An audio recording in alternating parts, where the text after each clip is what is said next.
Nur Mundosari dan PCPM Pemuda Cabang Muhammadiyah Kecamatan Delanggu yang kami hormati. Terima kasih atas kunjungannya ke masjid ini. Semoga kunjungan pada sore hari ini bisa terulang kembali di tahun yang akan datang, dan semoga acara ini akan bertambah atau berkembang lebih maju lagi di tahun yang akan datang. Amin amin ya rabbal alamin.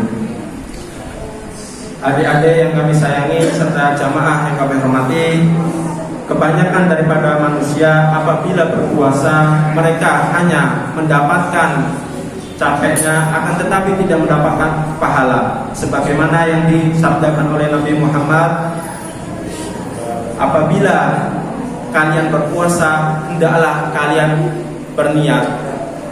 Innamal a'malu binniyat. Sesungguhnya setiap amalan, setiap pekerjaan itu tergantung pada niatnya. Imam An-Nawawi rahimahullah menyebutkan bahwasanya niat itu keinginan atau tekad hati untuk mendapatkannya. Lalu apakah kita perlu berniat puasa di bulan Ramadan yang suci ini? Jamaah yang dimuliakan Allah Subhanahu wa taala, menurut pendapat fikih 4 mazhab, Imam Syafi'i, Imam Hambali, dan Imam Hanafi, niat harus diperbarui setiap harinya. Niat harus diperbarui sebelum terbitnya fajar. Akan tetapi berbeda dengan Imam Maliki. Imam Maliki menyebutkan bahwasanya niat hanya perlu diperbarui 1 kali di awal bulan Ramadan, kecuali apabila orang itu melakukan safar dan membatalkan puasanya, maka niat itu perlu diperbarui untuknya atau baginya. Oleh karena itu, jamaah yang dimuliakan Allah, marilah kita bersama-sama memperbarui niat kita setiap harinya. Agar apa? Agar puasa kita itu bernilai atau berkualitas di hadapan Allah Subhanahu wa taala. Karena niat tanpa keikhlasan itu adalah sombong, dan ikhlas tanpa niat itu bohong.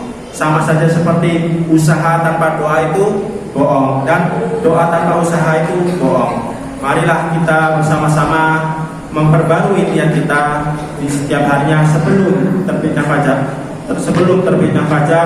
Untuk apa? Untuk supaya puasa kita itu bertambah dan bernilai di hadapan Allah Subhanahu wa taala. Lalu yang kedua, meninggalkan hal-hal yang membatalkan puasa. Adik-adik di sini pada puasa? Alhamdulillah. Ada yang puasa setengah hari? Enggak ada. Alhamdulillah semuanya pada puasa full.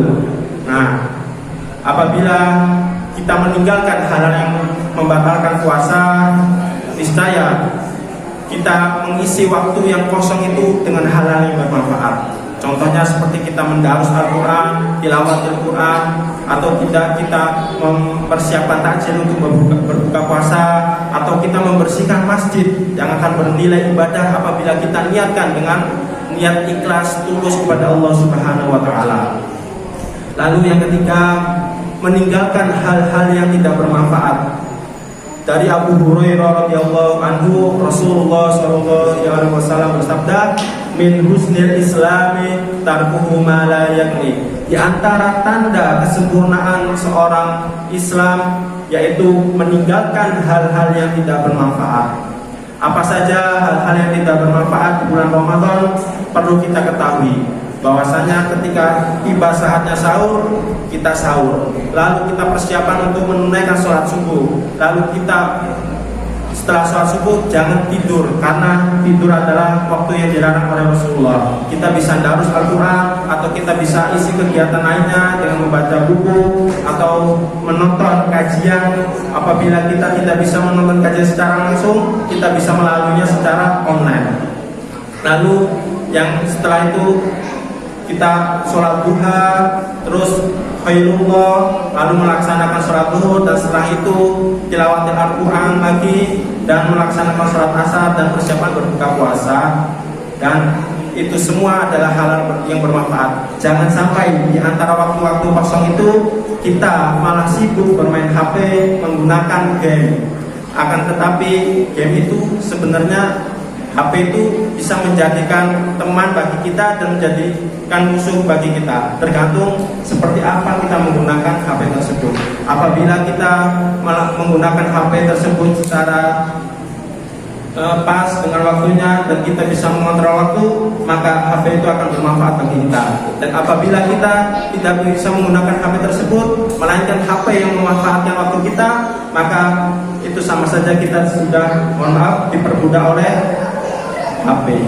Nah, sebenarnya HP ini tergantung kepada siapa yang menggunakannya. Terus yang keempat adalah sedekah.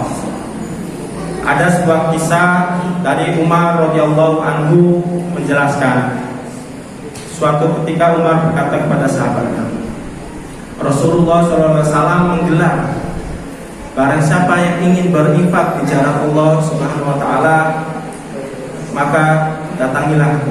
Lalu ketika itu Umar merasa senang, aku bisa berinfak kepada Rasulullah di jalan Allah, dan semoga saja aku bisa melebihi Abu Bakar. Lalu Umar mengambil hartanya yang di rumah dan menyisihkan setengah hartanya untuk keluarganya.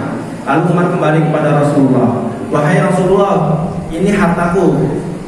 Ketika itu Rasulullah bertanya kepada Umar, lalu apakah yang kamu tinggalkan wahai Umar untuk keluargamu? Aku meninggalkan setengah hartaku untuk keluargaku. Umar merasa senang karena apa?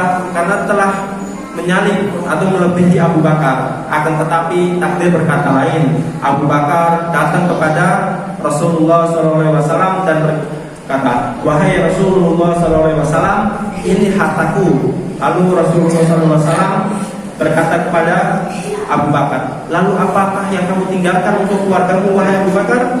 Lalu Abu Bakar menjawab, aku meninggalkan Allah dan Rasulnya untuk keluargaku. Jadi apa intinya? Ini adalah suatu cerita bagi kita semua. Apabila kita ingin bersedekah di jalan Allah Subhanahu wa taala, itu jangan bertanggung-tanggung, jangan pelit-pelit. Karena sedekah kita di jalan Allah Subhanahu wa taala itu akan menghasilkan nilai ibadah, nilai amalan untuk bekal kita di akhirat kelak. Wahai jamaah yang dimuliakan Allah Subhanahu wa taala dan para tamu undangan, itulah tadi 4 tanda agar puasa kita bernilai atau berkelas di hadapan Allah Subhanahu wa taala. Semoga yang sedikit ini bisa membuat kita bertambah ilmu dan kita bisa mengambil manfaatnya serta mengamalkannya daripada keseharian kita di dalam masyarakat ini. Aku qouli hada astaghfirullah li wa lakum wa billahi taufiq wal hidayah. Wassalamualaikum warahmatullahi wabarakatuh.